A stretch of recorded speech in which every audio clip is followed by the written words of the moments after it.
Oh, good morning. Um, I remain joyful this morning. Um, did not sleep very well. Archie and I are on this fast called the Daniel fast, uh, which is based on a fast this Israelite named Daniel went on in the book of Daniel. And it's more or less we're just functionally vegan. Although last night, and the day before even, for whatever, she's looking at me because I don't think she believes that I'm correct in this assertion, that we ate out in the world and we were like, oh look, we can eat this, and she got like a beans and rice and vegetable thing, but I think it was white rice. I'm not supposed to have white rice. We really haven't had any processed foods for quite a little bit now. And then yesterday we had white rice again, unknowingly, and then I've been feeling not so great the past couple of days. Stomach's going crazy. So I slept super weird. I would sleep good for a couple hours, and then I'd be up, and then I just like felt trashy and slept narrowly. So if I'm a little slow, as I am by the timer on this, I apologize. What I was focusing on today was kind of there are different types of suffering that Christ talked about, and those who came after tried to figure out. And some of what we suffer through is... Goodbye. Sorry, am I distracting you? Some of what we suffer through is the removal of that which we are attached to,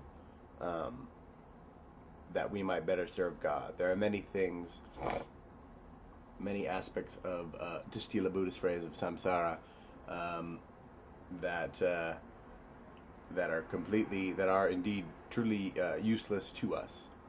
And I believe, basically, kind of what I'm reading and my own sense of what I've seen, that it's not necessarily always the same thing for all people. I mean, there are certain things in the laws of God that apply to all people, but then there are some sort of attachments that get in the way of some people and then don't get in the way of others. I mean, just the same way some people can drink and some people can't because they're addicts, and whether they know it or not. And likewise, there are similar attachments to this world. I think some people have problems with money, and some people might not have problems with money, and whatever. There are those types of sufferings that are meant to cleave from us that which we cling to in this world that is of no merit. Now, granted, yes, everything in this world really kind of, or much in this world is of no merit. But I don't completely go over to that side of things of that we are ultimately meant to, like, righteously divorce ourselves from all attachment to all things here. I think what's here is also meant to do the service of God, like a lot of the... So that leads me to the second kind of suffering that I'm kind of contemplating on or thinking about or focusing on and reading about. The second type of suffering is a joyful suffering, and that's what I was reading about this morning.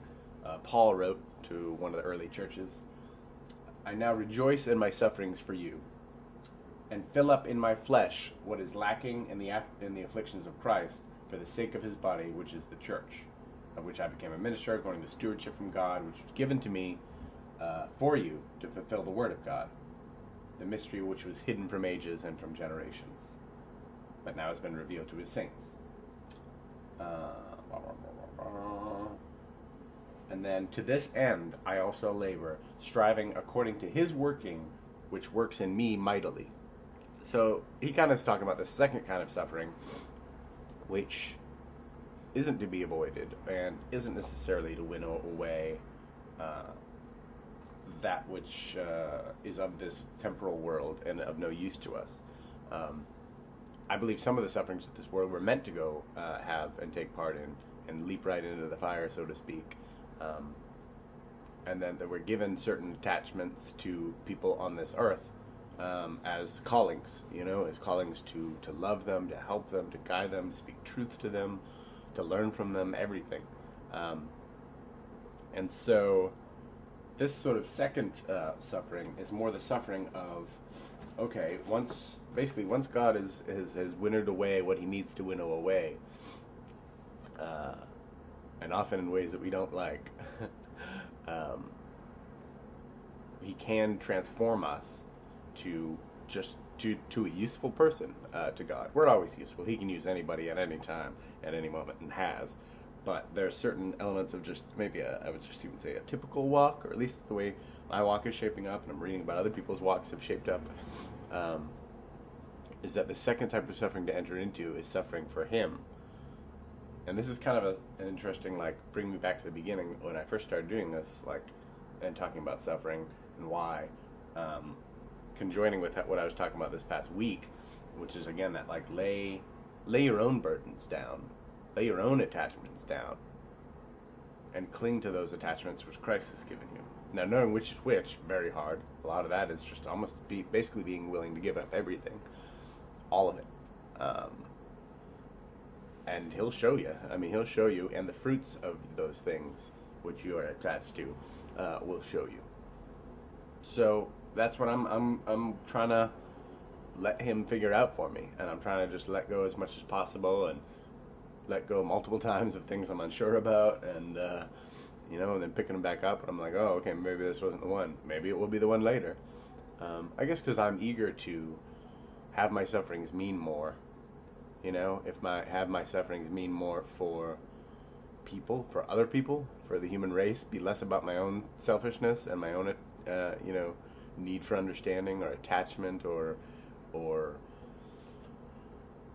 self-love, and be more about the divine will. If I'm going to suffer, I'd like to suffer for something I know beyond the shadow of a doubt is one of my eternal tasks. So here's hoping I'm able to do that this week, and the next, and the next, and the next. And good luck with your own journey, soldiers. Oh, I read this other cool thing, and I liked right before I went, before I go. Just another metaphor of these sorts. Lots of them are very good. But grapes become wine only when they are squeezed. And I think it's important, not only just squeezed, but squeezed by a hand or a foot.